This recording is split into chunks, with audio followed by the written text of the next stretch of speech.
Hi, I'm Lizzie with Ottawa Tourism. Thank you for joining us today.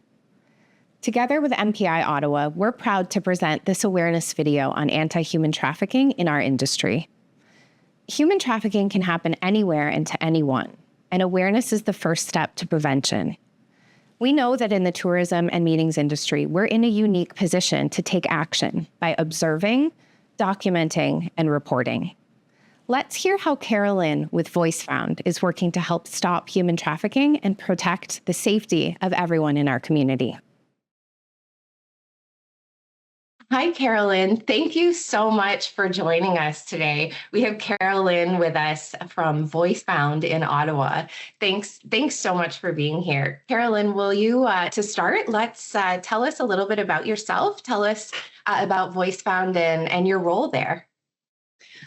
Thank you for having me, Lizzie. A little bit of background about my role and what I do. I have a background in child and youth care. That's pretty much how I started in the field. Originally, when I started doing work with Indigenous women and youth. For me, it was a part of like reconnecting to my culture. And through that, I saw kind of the intersectionalities between like the Indigenous communities and human trafficking. And I share often that that was really the door opening point into me like being able to come into the work. So throughout the 4 years, I would say, doing this work, I ended up finding myself at VoiceFound. There's such a wonderful organization and the work is incredibly impactful.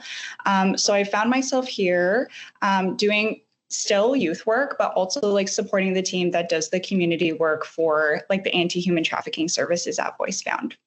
Wow, that's incredible. So it's really a critical service and shows how important local services and local resources are. Speaking of locally, or speaking to locally, how would you, I know there's a misconception out there that human trafficking maybe only happens in some places or only in some locations, but we know that it can and does happen anywhere. Can you tell us a little bit about, paint the picture of what it looks like in Ottawa? What is the situation here locally? We're seeing a lot of luring and things happening online. And then we're seeing it in both rural and urban communities. Honestly, like I think there used to be narratives that maybe like urban areas would experience more, but the truth of the reality is like it really does happen anywhere and it truly can happen to anybody. Look at it through the lens of colonization too and how that's followed us and how it really does follow like a cycle of like violence for those who are super vulnerable. And so it's another good point that you bring up is this cycle of violence and perhaps trafficking doesn't actually look like what we've been led to believe in the media, let's say with, chains and things. What are maybe, I'm sure that you've heard or some of these misconceptions. Can you tell us, tell us about those misconceptions or what the reality actually is? The work that we do and the practices that are implemented, at least in Ottawa or like doing the work in the city, are really emphasized by the survivors who are informing us of the work that we do. Those best practices are how we're taught to be able to do the work. And it's really important to be able to include the survivor's voice in a safe and empowering way. So I really just want to emphasize, like when we speak about survivors, that part of the most important part of the process in general is like hearing the survivor's voice, whether it's somebody who is seeking support or somebody who's working in the field as a professional. Our work doesn't exist without the knowledge that they're sharing with us to be able to do the work. That's incredible. And so you support the healing process, all, like the whole journey. What other types of services do you provide? I understand there's a clinic.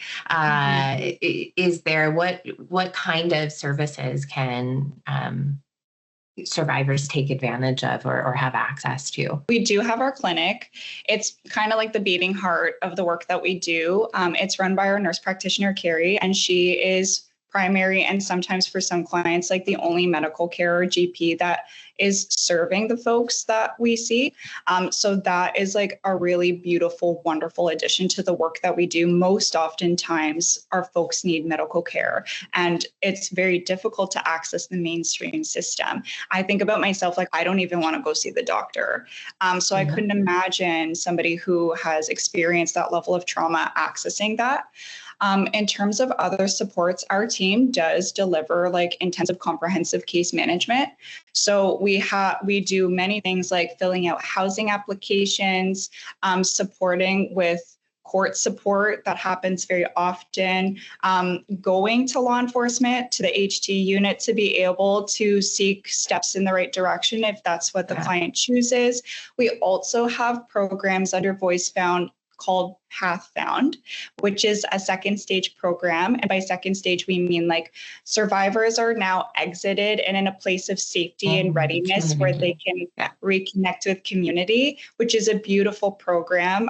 We've seen so many like beautiful things come from it. And it's a place of safety for the folks who feel like they're ready and able and wanting to be able to connect with community in a meaningful way. We also have like supports for like the other side of things, the child sexual assault survivors. We have programs for them. Peer support is a really big one on that side of things. Really, there's not much that we don't do. And if we haven't, we'll always give it a shot. But we really try to meet every need that the client has. And that could be referrals too. It could be partnering up with other agencies, which happens quite frequently. Amazing. I have goosebumps.